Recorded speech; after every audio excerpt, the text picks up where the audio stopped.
Hi, Nick here from Pods with Nick and James. Just a quick one before we get into this podcast. I want to say a massive thank you for the support that we've received since starting these podcasts. We thoroughly enjoy it and we look forward to creating more. If you want to have your say on any topics that we've discussed or suggest future topics, then you can do so at www.reddit.com/r/nickandjamespods. And if you want to support us, you can do so for from as little as £1 a month, and you can do that at www.patreon.com/podswithnickandjames. Anyway, back to the podcast.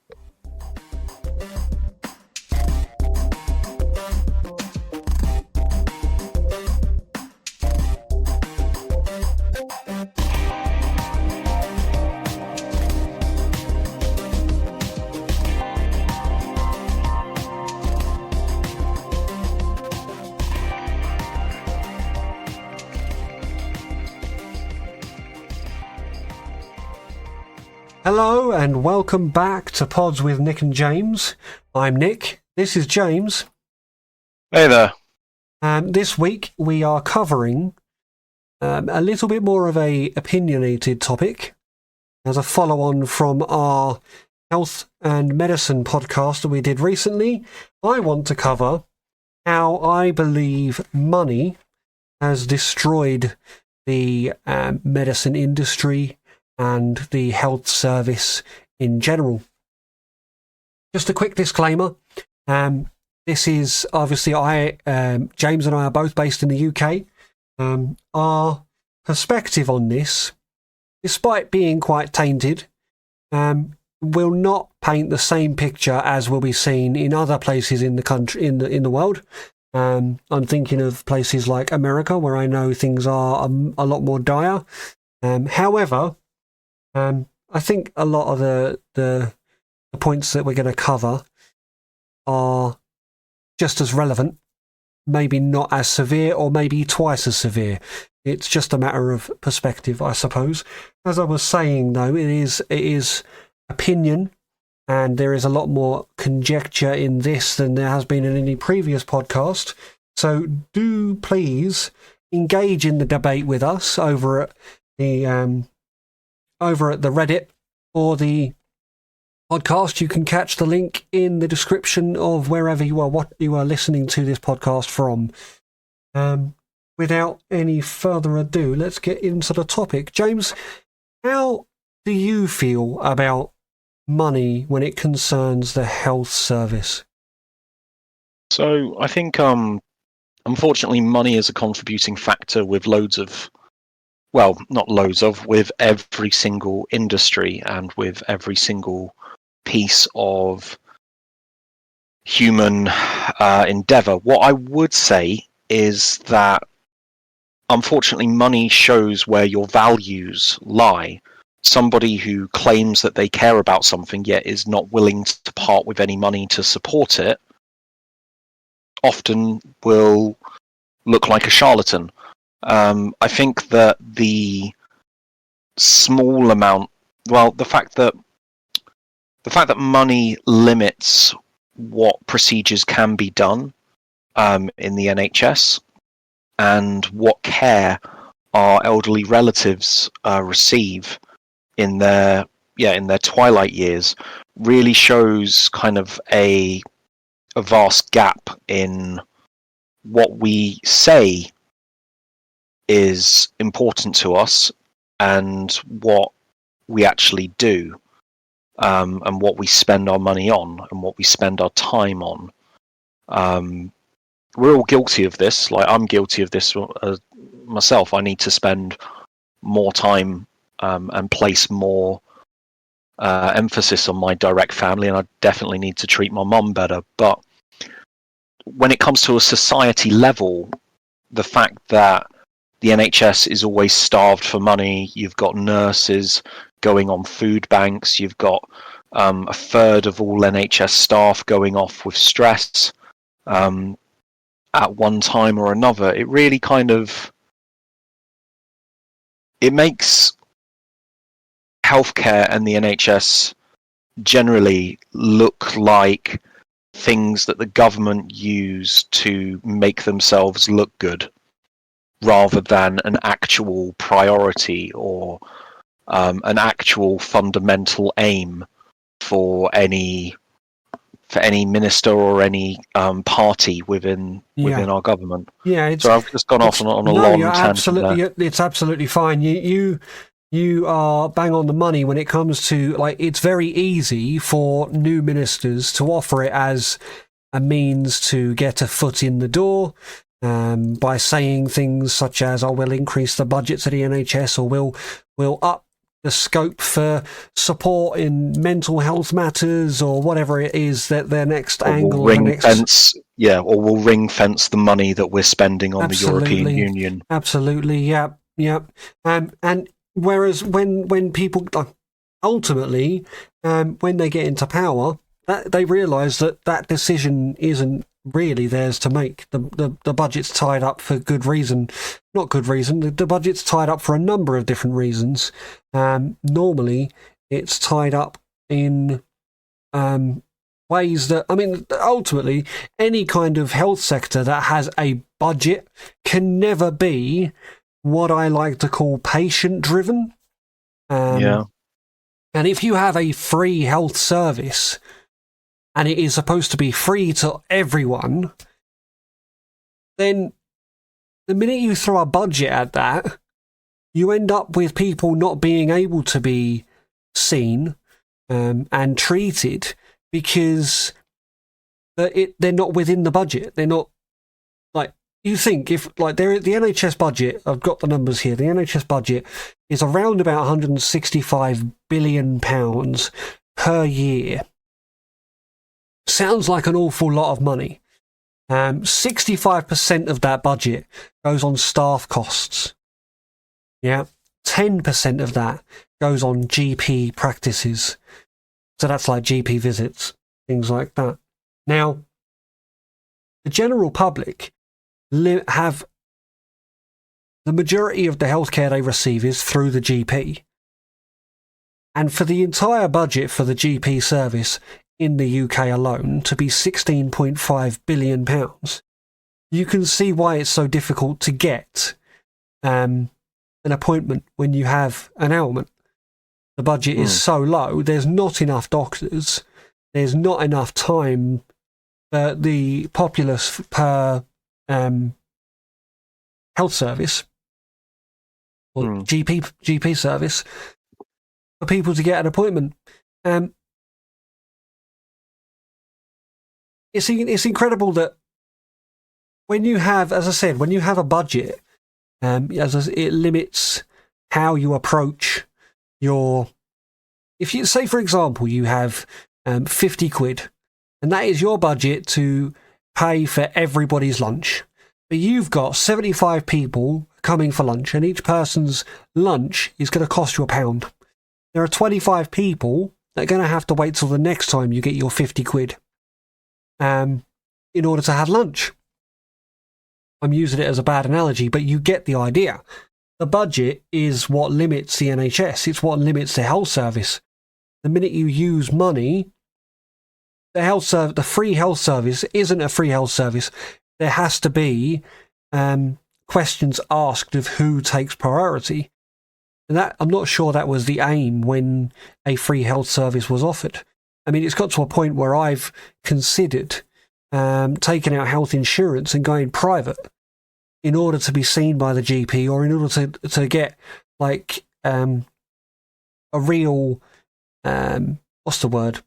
A health check, which I know where my little niggles and qualms will be looked at. Taken seriously. Yeah. Sincerely. Yeah, consultation, I think, is the term. Exactly. Yeah, no, it's something I'm actually considering myself with a couple of health things where I've tried to go through the NHS and I've just felt palmed off. I've been told to Google it.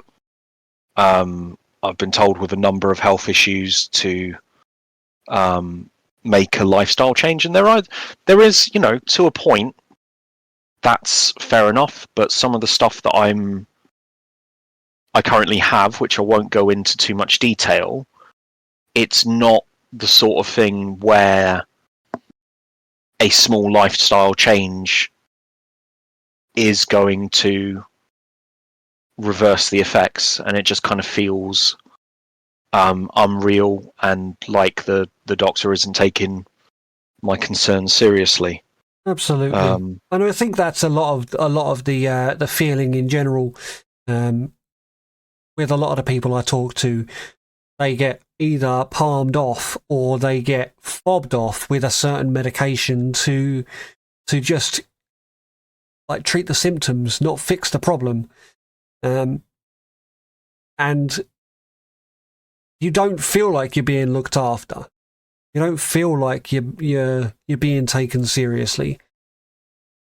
For example, one of my friends had gout, and a lot of the problem with gout is diet.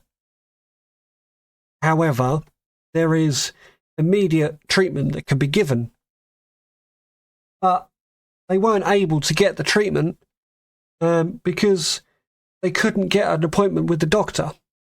So what they had to do was essentially combat the gout themselves. And when I say they couldn't get an appointment with the doctor, I mean they would phone first thing in the morning, and by the time they got through, because I don't know if you tried to get a doctor's appointment recently, but the phones are always off the hook from the minute they come on. By the time he would get through, and by the time he got through, the appointments for that day were gone, and he was told you have to call back tomorrow. Now, I will be the first to point out that this particular friend isn't the most driven of people. And what he actually felt from that was that, what's the bloody point? Why should I bother? And he didn't follow it up the next day. But that's the problem, isn't it? Like, mental health is a big thing, and people do have to be a lot more careful about the way they go about things. But it's like the budget for the health service, and the lack of appointments and the lack of facility is making the situation worse.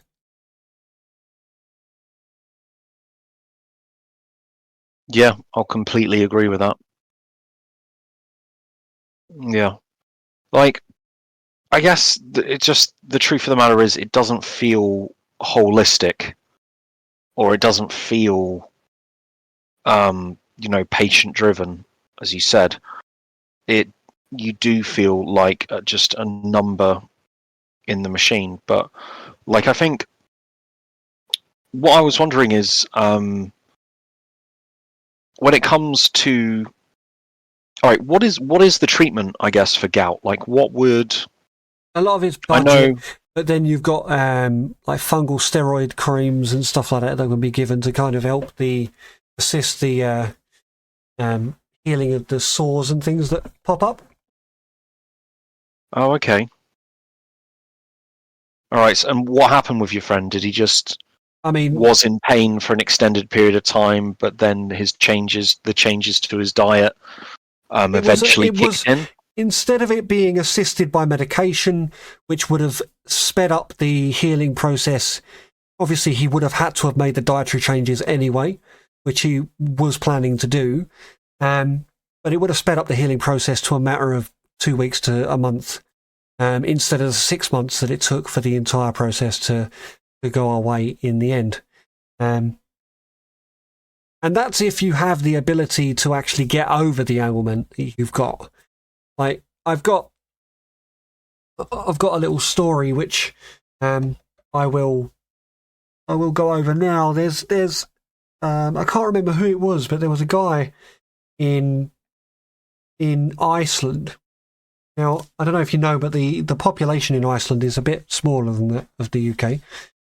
Yes, isn't it? Isn't there only 250,000 people in Reykjavik? There's a few, there's a few less than, obviously, the 7.4 million that are in the UK. In London. So there's 74 people. So that was over 10 years ago that I got that fact, so it might very well be wrong. Sorry, you go. There might be 10 or 20 more people, yeah. Wow. But, I mean, in London, there's 7.4 million people. There's 10% of the entire population of the UK, I believe, in London. Which I think is a ridiculous stat. Anyway, the point that I'm trying to make, in the UK, you go for a health check on, let's start off with something as simple as a sore bottom. You go for a health check on the sore bottom. You struggle to get a doctor's appointment. It takes you 3 days to get a doctor's appointment. Doctor checks your bottom and, hypothetically speaking, is concerned about a swelling of your prostate, for example. Okay? You then get put on a waiting list to get it scanned. That can take up to 6 to 8 weeks for that scan, just to check a bit of inflammation. Now, once you've had that scan, you then got to wait another 2 weeks for your scan results. And once they've found that they've agreed there is swelling there and it is worth a biopsy, then you've got another 6 to 8 weeks waiting for an appointment to go in and have a biopsy done of this swelling on your prostate. Then another 2 weeks passes after that time, and whilst they're waiting for the test results to come in.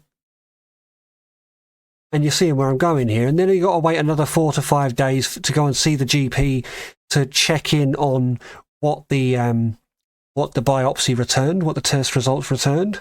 And at that point, hypothetically speaking, you either get diagnosed with something like cancer or you don't. Okay? That's taken, best part, 4 months. Yeah? Yeah. Bloke goes to the doctor in Iceland for a similar condition. It might have been a lady, actually. I think it was a lady. Went into the doctor for a similar condition, and the doctor went, "Yep, don't like that." Bear in mind, I literally got an appointment that day. So went into the doctor. Didn't like this bit of swelling. Doctor went, "No, I don't like that either. Can you go and get this seen to? You need to go and have a scan." Lady goes, "Yeah, sure. What do you do? Put me on a waiting list?" And he goes, No. Take this letter, go to the hospital. They'll scan you. So later that day, she goes into the hospital. She gets a letter, gives it on the desk, goes and has her scan. They go, "Don't like that. We're going to take a biopsy." Whilst you're there, just stay there. We'll get the other doctor in. They'll take a biopsy. Takes the biopsy. They go, "Okay, we've got to test it. Couple of days, we'll give you a call." Couple of days, literally 2 days later, biopsy results are back. It is cancer. We need to operate. She goes, "Okay, what happens now? Do I wait on a waiting list?" They go, "No. Come into the hospital. Get ready. We will put you under the knife." 2 days after she's been at the GP, she knows she's got cancer and she's going to have it operated on. In Iceland. Just that time to act is enough to save lives in itself. The time of inaction in the UK renders more people unable to survive their conditions than it does anywhere else. Yeah, like, I think there are places around the world that have the same problem where you could essentially diagnose yourself with, or not diagnose yourself, but you could essentially find a lump or something like that, potentially be around stage 1 of cancer. By the time you're actually diagnosed with cancer, it's stage 2 or stage 3 because it's aggressive. And that was the waiting around that caused that loss of time, that loss of ability to combat it. And that is heavily influenced by money and the lack of facility and the lack of resources.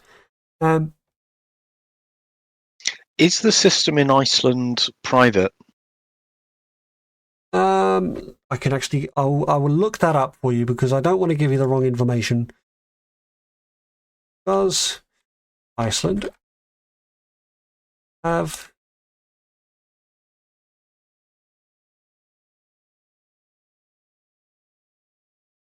state funded? After you've legally resided for 6 months, you automatically become a member of the Icelandic social insurance system. You need to pay patient contributions directly towards the cost of your health. You'll pay patient contributions, but not the entire cost of your healthcare.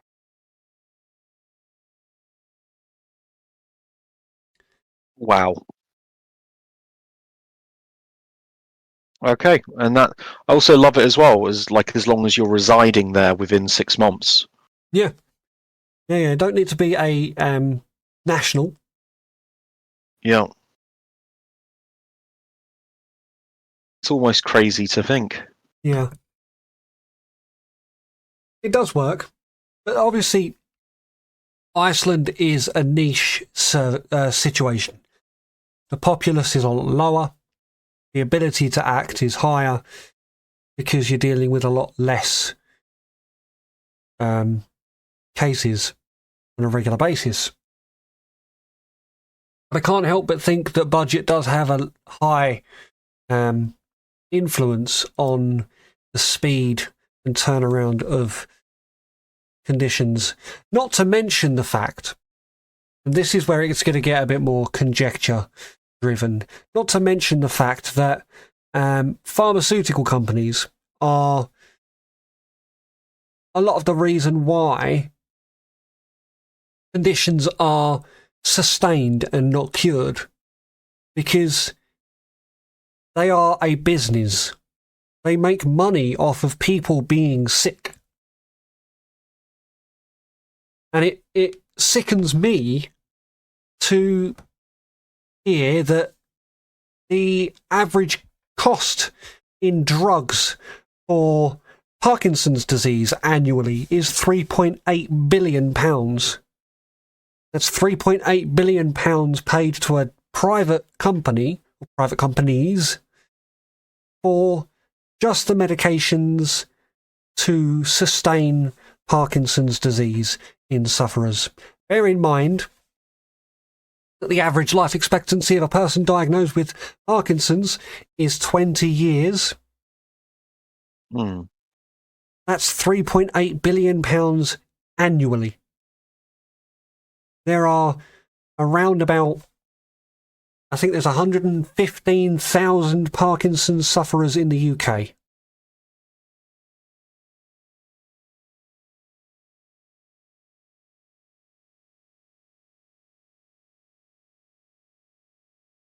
Wait, so the £1 billion is, sorry, what does that buy? That buys their drugs. How? What are those drugs made from? Carbidopa and levodopa are the main symptoms, the symptom combatants. So the carbidopa and levodopa are the current primary treatment for Parkinson's disease. However, and this is proven in studies, but we'll cover reasons why in a moment, MDMA is proved to have reversing effects on Parkinson's. Not just on Parkinson's symptoms, but it also kind of bypasses the reason why Parkinson's exists in the body. It's like a dopamine receptors stop working, essentially. So MDMA almost finds an alternative route for an alternative source of dopamine, which allows the lockdown of the body to slow up and freedom of movement to increase. Obviously, there are issues with using MDMA to treat Parkinson's.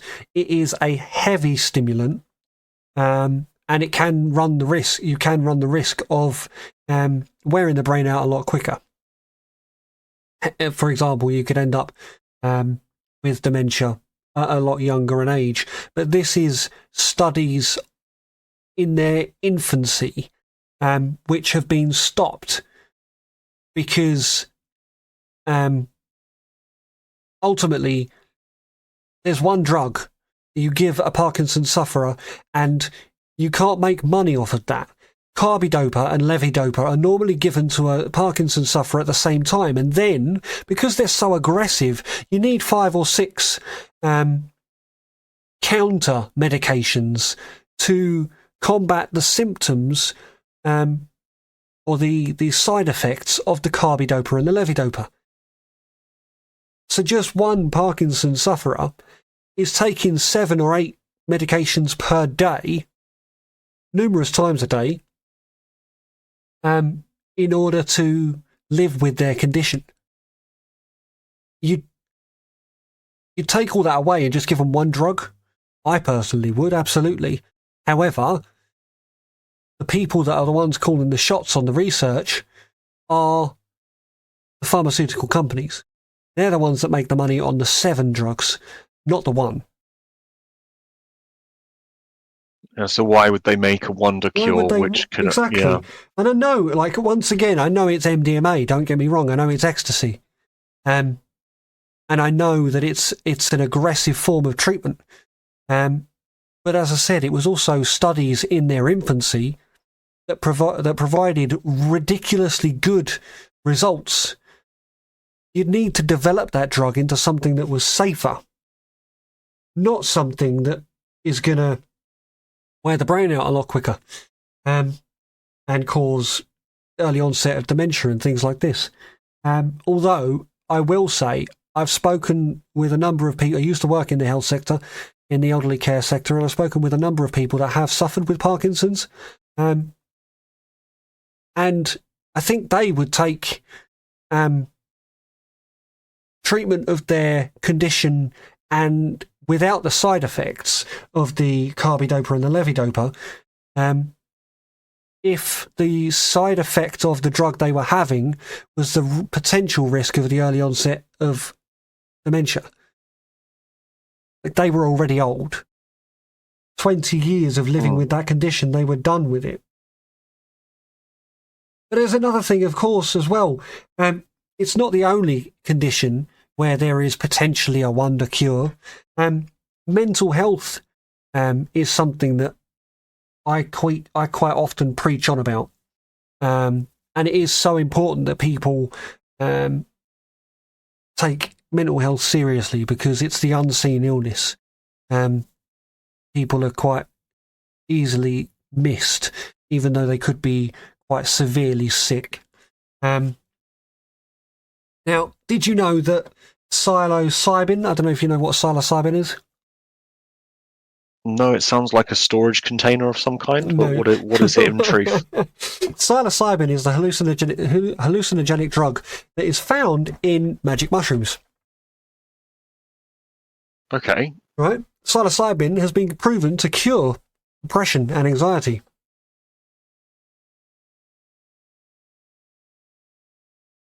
Now, it's not just psilocybin. I don't know if you've heard of the drug ayahuasca. It's used in South America. It's quite a heavy hallucinogenic. The incredible thing about these hallucinogenics is what they essentially do is they strip away your brain's ability to be suppressed by propaganda. And it's propaganda that you can provoke yourself into believing. It's the shit that you see. You're constantly being lied to and stuff like that. You will see through it. And that allows you to look past the reasons why you take drugs, what the reasons why you feel depressed, and you just stop being depressed. Important side note, and this is once again something that I need to point out, it can have the complete opposite effect. If you are egotistical, potentially narcissistic, or have narcissistic tendencies, then when you have that sense of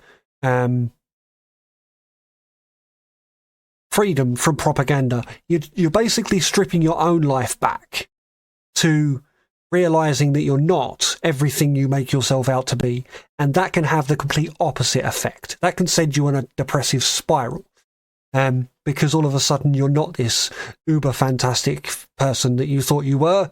You realise that you're just you. The reality of it is you're just you. And that can have quite serious adverse effects. So, no, it's not a wonder drug. It's not a super cure. But it can, and has been proven to, cure depression and anxiety. Why aren't we looking at that? It's illegal. You're not allowed to do them. Wait, what?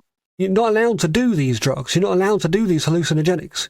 You're not allowed magic mushrooms. Magic mushrooms are illegal. Ayahuasca, highly illegal in 90% of countries around the world. Not allowed them. That is making me wonder whether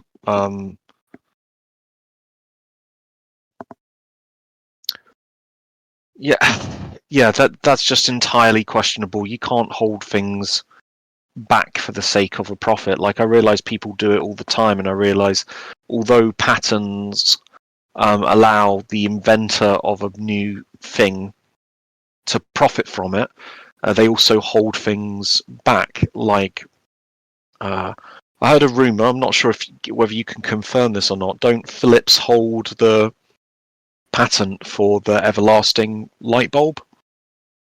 It wouldn't surprise me. There's a number of things that have existed that have been shot down, shall we say, because they could have...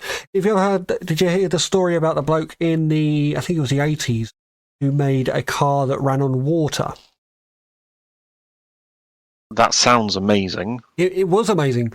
The issue, and I think I can point to Dr. Stephen Greer here. He mentions in a lot of the work that he does that if somebody had the confidence to just make one of these inventions open source, then there would be no chance for them to be targeted. The problem is 90% of the time when these inventions are made, people want their slice of the pie. They don't want it to be free. They want to make their millions. And because they want to make their millions, they hold it so close to their chest and don't let anybody in their secret that all it takes is for them to be killed. And that secret's lost. And that's precisely what happened with this bloke. You can look it up.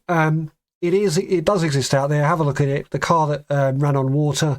Don't just take my word for it. The bloke went to have a business meeting in a diner and then died after the business. Well, not after, even after the business meeting. He ran out of the diner choking, and his last words were, "They poisoned me," and he was killed. And I believe the blokes that he was going to see were to do with a big oil company or something that wanted to pay him for his invention. But he was driving this car around, this car around America for like 2 or 3 months before he was killed. He was on the news. There's news articles. There's magazine articles and stuff on this bloke, and then he's just killed. You think the multi-billion-pound petrol and diesel industry gone in a second just because you can run your car on water?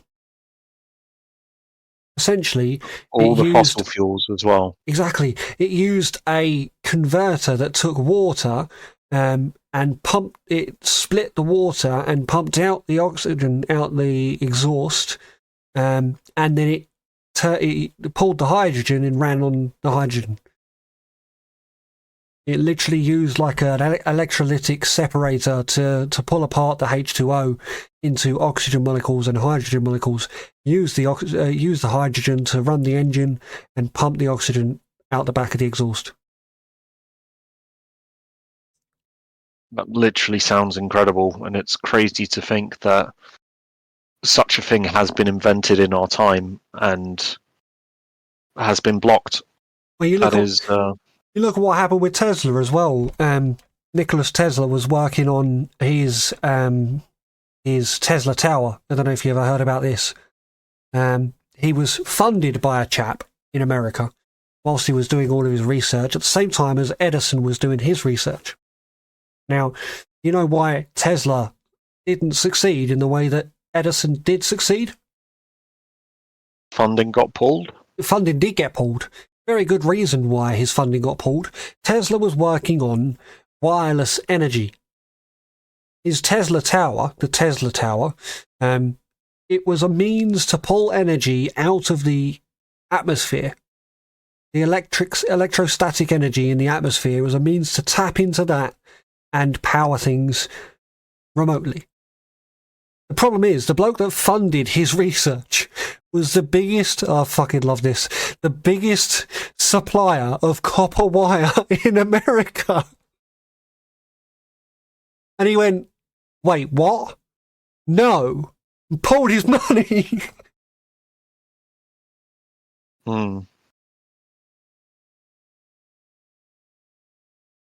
Yeah, that makes sense. Like, you're gonna... It makes sense, but it also doesn't make sense. Like, because if you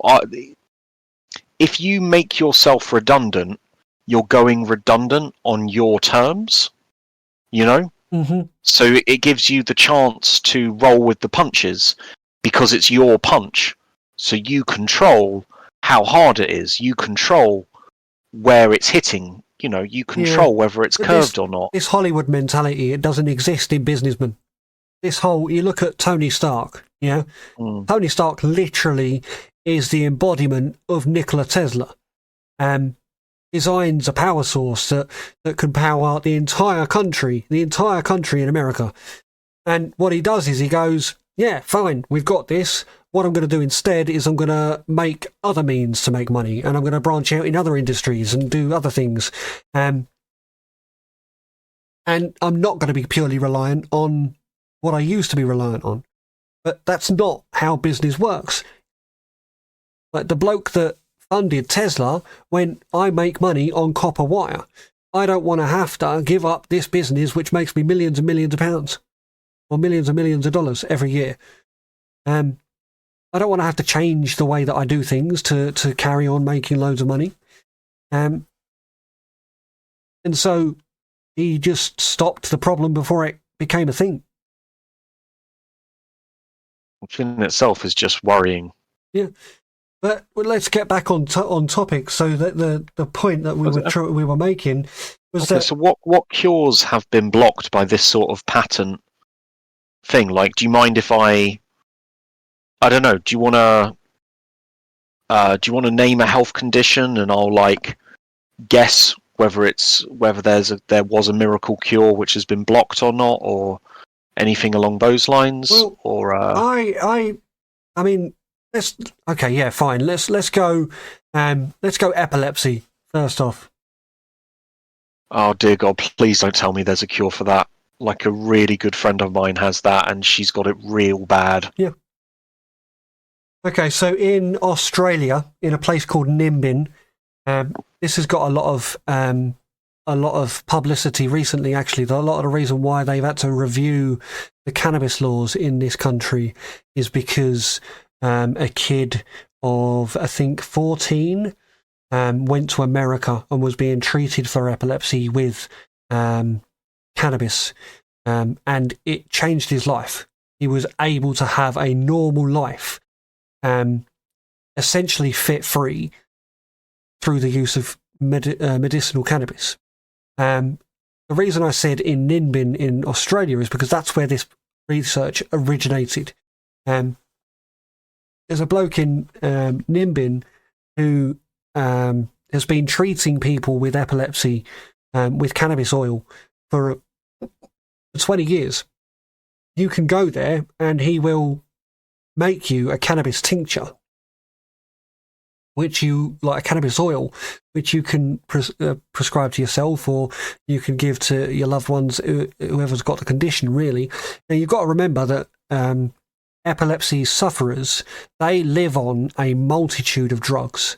Heavy epilepsy sufferers are on sodium valproate. They're on numerous different other tablets.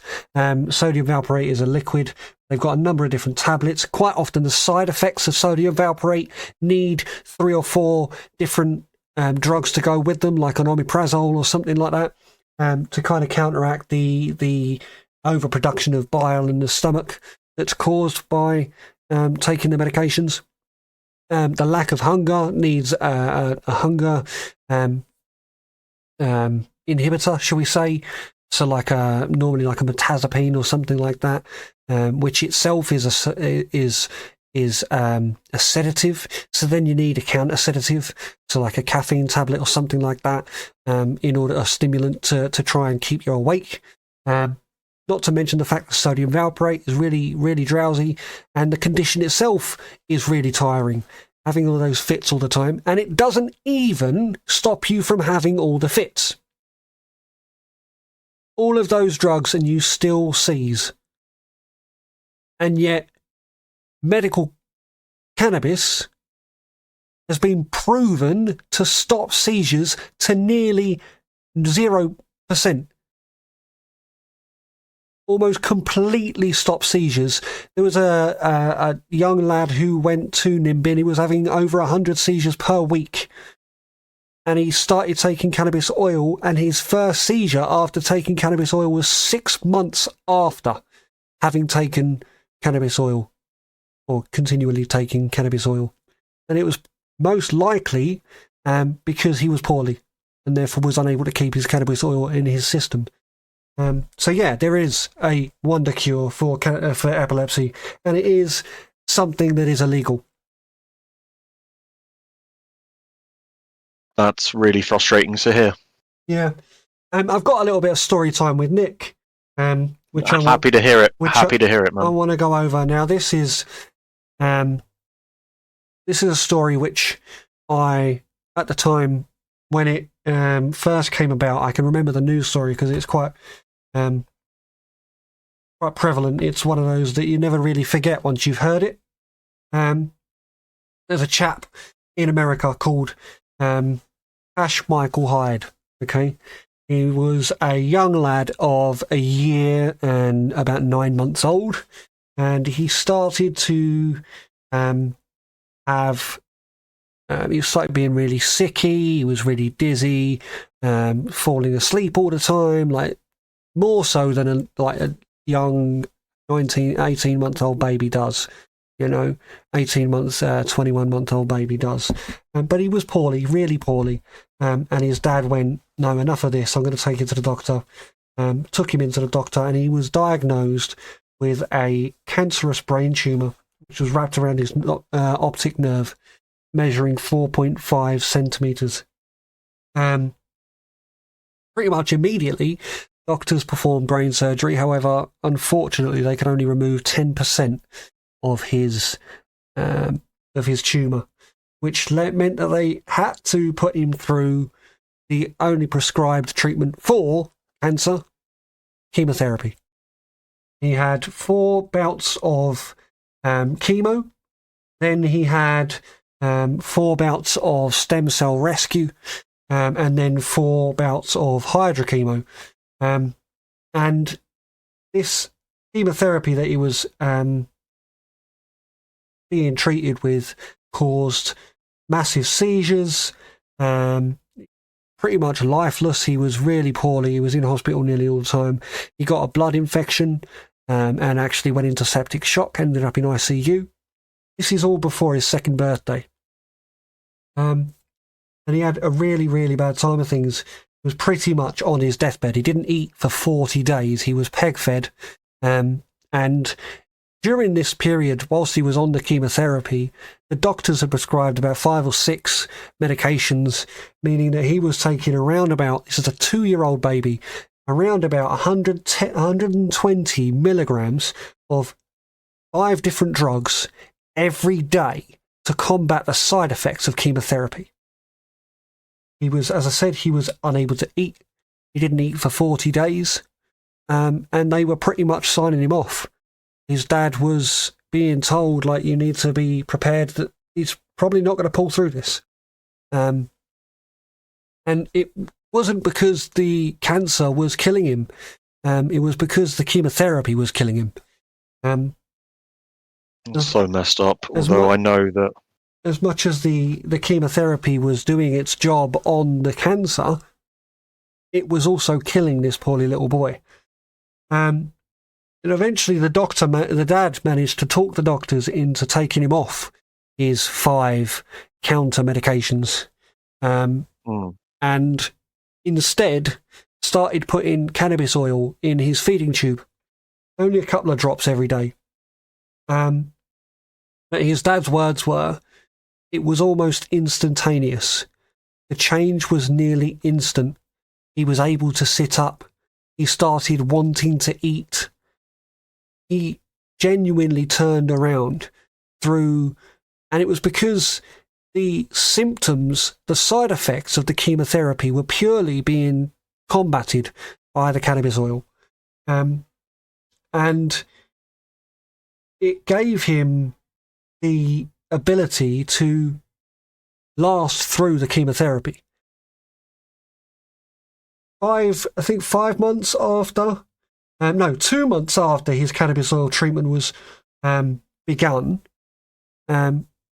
he was pronounced cancer-free and is now living a normal life. A chance which was only given to him by his dad's big brass bollocks, taking the opportunity and going, I'll do it my way. And he gave him cannabis oil. Now, he said himself, I didn't want necessarily to cure my son. I wanted him to not be suffering in the way that he was.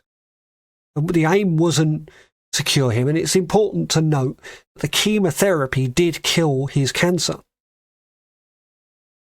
But it would have also killed him if he didn't give him the cannabis oil. So it wouldn't have cured the boy. It would have killed him.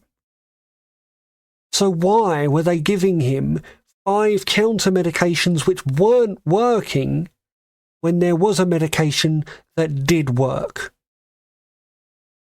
Because it's illegal. And the interesting thing is, the news article, the news clip, the show that covered this story, tried to get a professional's perspective on the side effects of cannabis in order to give the counter argument to the dad's argument of why he gave the medication. No doctors would even discuss the topic with the news company. They didn't want to talk about the effects of cannabis in the treatment of cancer and the side effects of medications, etc. None of them would. They wouldn't even argue against its use. They just wouldn't argue.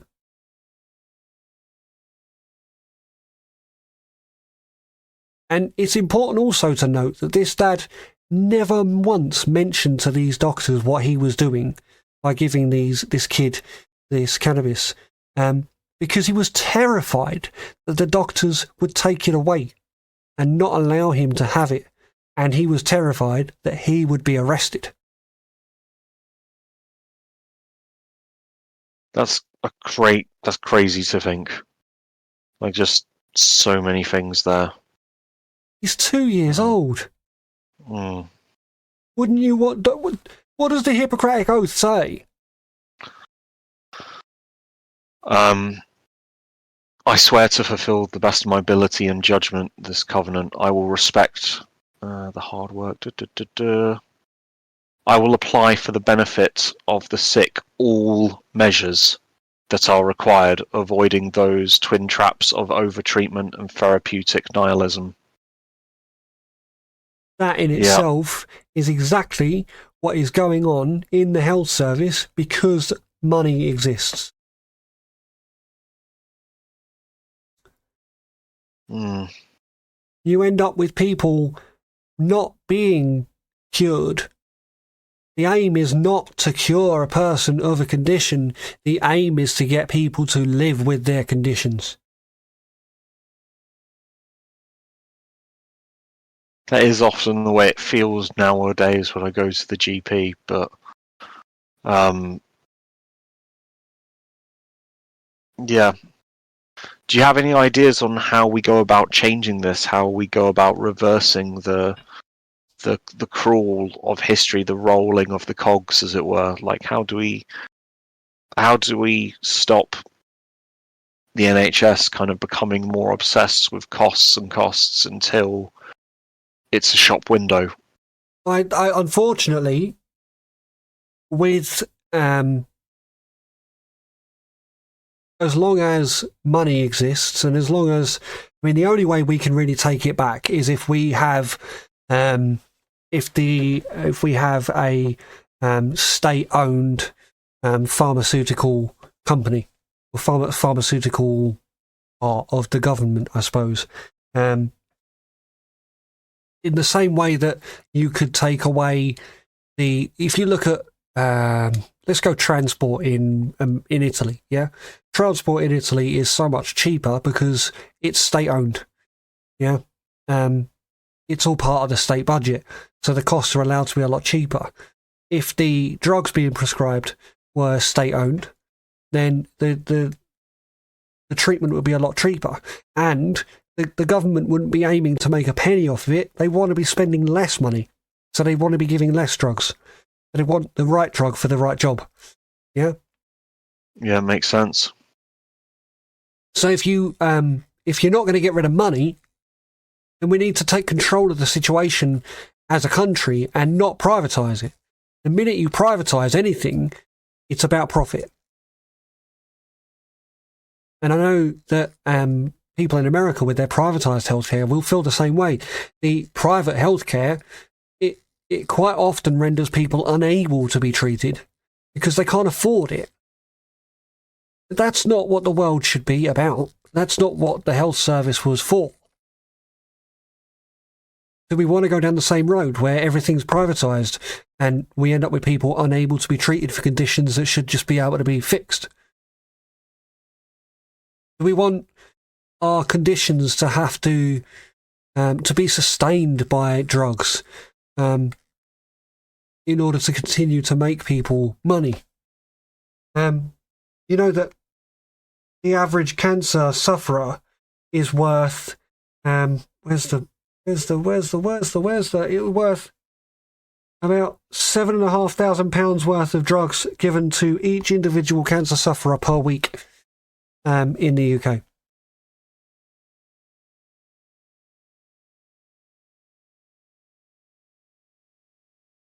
A cancer sufferer per week, £7,500. That's far more than the rest of their care put together, isn't it? Well, you think of the financial impact of cancer anyway. The person's barely able to work by the time it's like you're looking at stage 3. Like you're looking at the person's unable to bring in any money to the household. You're paying for nurses to come and visit, or like care workers to come and support the person, or you have to do it yourself, which means you yourself have to take time off, and you're getting less money into the household.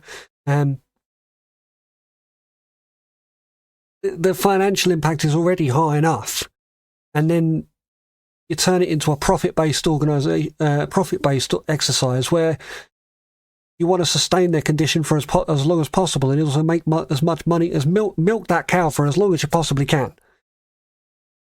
You know? Yeah, and that's not the right way to be, because that's not a healed individual, and that's not sold medicine with the idea of it improving the life of the individual. That's just about making money for the owner of the things they've told this person that she needs in order to feel sophisticated, or in order to have a certain type of Sunday, or have certain interactions with people on a Sunday.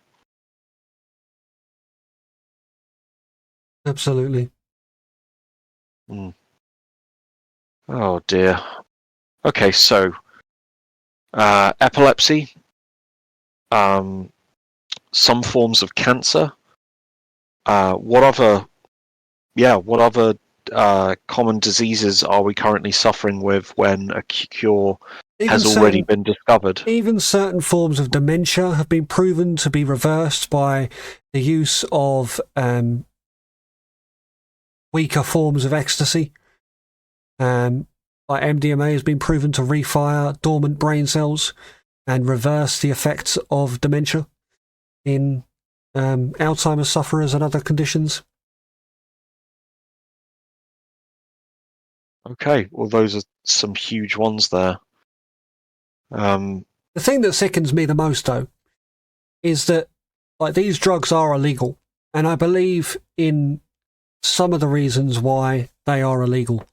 But if alcohol is legal, with how much damage that does, and smoking is legal with how much damage that does, then why are they not?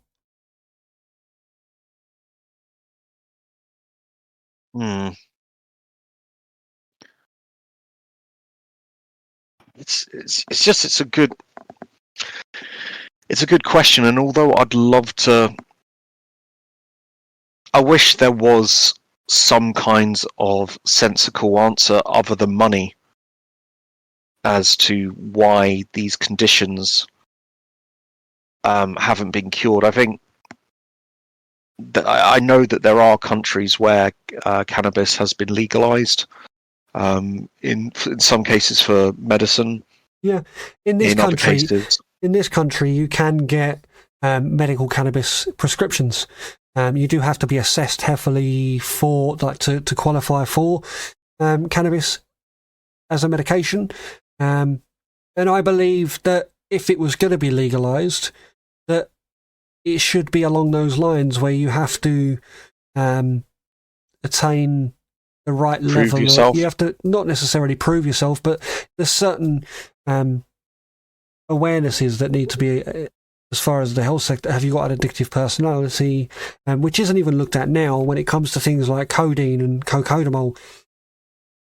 Why is your personality not analysed before you're prescribed codeine? I've got a friend who's quite addictive in his mentality. He's got conditions that, mental health conditions that make it so. And yet he will be prescribed stuff like codeine for pain. And then he'll end up hooked on the codeine because of the high it gives him. So, like, what the whole thing needs to be looked at differently. Like, the system itself is flawed, and if you just legalise the drugs as they are, as the situation is, then it would go wrong. What I'm not saying that they need to be legalised and nothing else needs to change. I'm saying it needs to be legalised and there needs to be safeguards in place. But I can't help but believe that if you took away the illegality of these drugs, the thrill of doing it would wear off for a lot of people. And it wouldn't be such a recreational thing. Like, I know Red Bull sits in these shop windows and in the drinks fridge, and I know that I can get incredibly like high, shall we say, like energy boost from drinking it. Just because I know I can doesn't mean that I'm going to go out and do it. I could eat an entire packet of Pro Plus and like bounce off the walls for 4 hours, but I don't. To be honest, I could eat a bag of jelly beans and I could end up with a sugar high for half an hour, but I don't, because that's not what life is about, you know. I think if drugs were legalized, people would be educated differently about them. I know when I was growing up, when I was in school, they just generally went, well, drugs are bad. Drugs are bad, don't do drugs. How about, this is what drugs do. This is what you can expect of drugs. This is the effects that they have. This is the side effects that they have. And this is why they're not really a good thing. But if you do find yourself in a situation where you are under the influence of those drugs, here's how you can combat it. Here's how you can keep yourself safe. Like, none of that exists.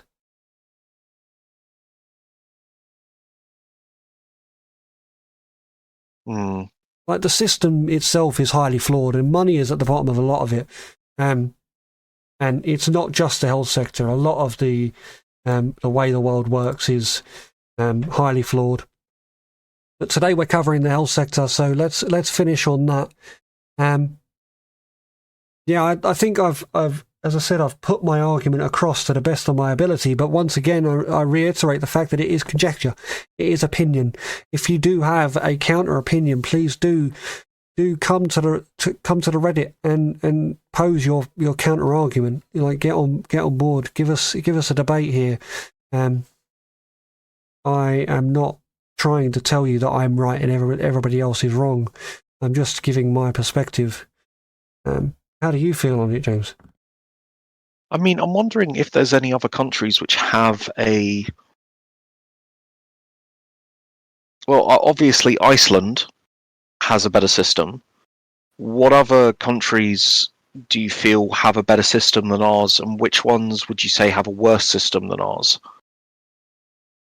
I think America has got a much worse system than ours because everything's privatized.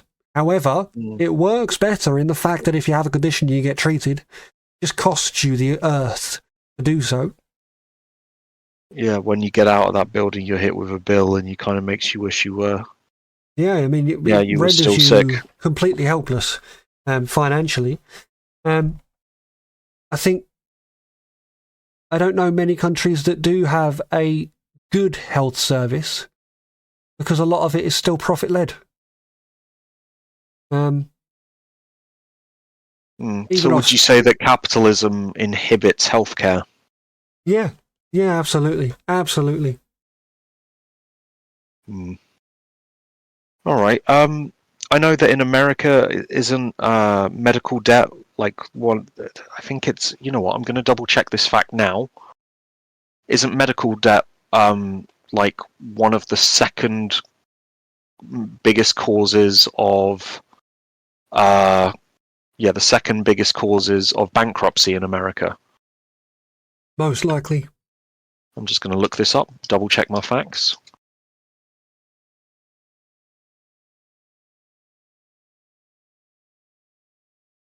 Right.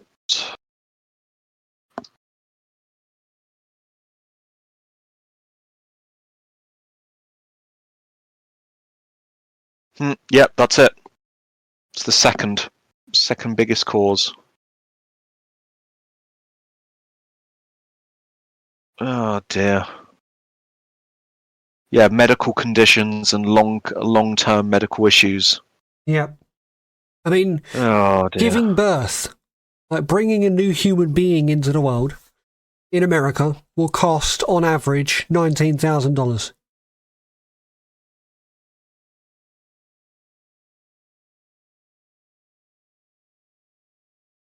Yeah, so if you're a lower income family, or if you're just if you don't have a solid and stable source of income,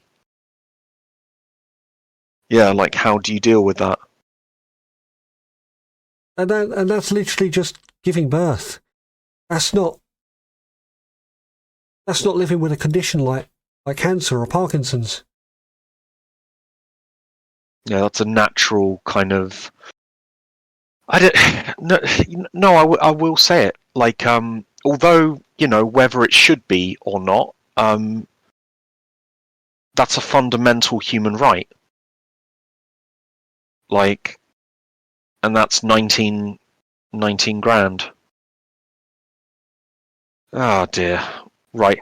I'm sorry I've been quiet in this one. I've needed to do a bit more medication, and I need to do a bit more research, and I've for some reason tiredness has just hit me whilst I've been listening to these, partly due to just the depressing nature of kind of what's going on here, and the fact that so many things can be resolved, or so many things can be resolved and just currently aren't.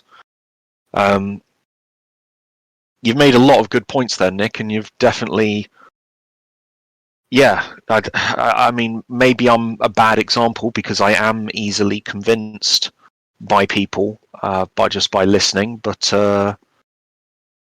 yeah, you've convinced me. Like it seems like the modern medical apparatus doesn't serve the people in as much as it serves the board members who set them up in the first place. And although a lot of people won't be surprised by that, I genuinely am. Oh, It's All right, sorry. Do certainly you difficult. have a fun fact to end us on? I'm sorry. I've of course. You're all good. You were signing off, and I've just made you go sideways You're there. absolutely fine. Apologies. I don't have a fun fact to end on. However, I do have a reiteration of the fact that as much as we accept the fact that money exists, it doesn't have to. It doesn't have to, and we can choose as a people for it not to. It will take time, but being on board with it is what will allow you to accept that things can be different, and that in turn will pave the way for you to be able to make that change. Like the system itself is in a state of collapse anyway. When it collapses, let's make the choice to change to a different kind of system. One that doesn't rely on money. One that doesn't rely on bartering of any kind. Let's go across to a system which relies on whether or not the resource is even available, and if it is, why not? That's the situation that we should be looking at right now, especially with the interconnectivity of the entire world. There's no reason to keep the chips to yourself anymore. Aye. And on that note, everybody, have good weeks, and we'll be back in a couple of weeks' time. Yep. Take care, guys.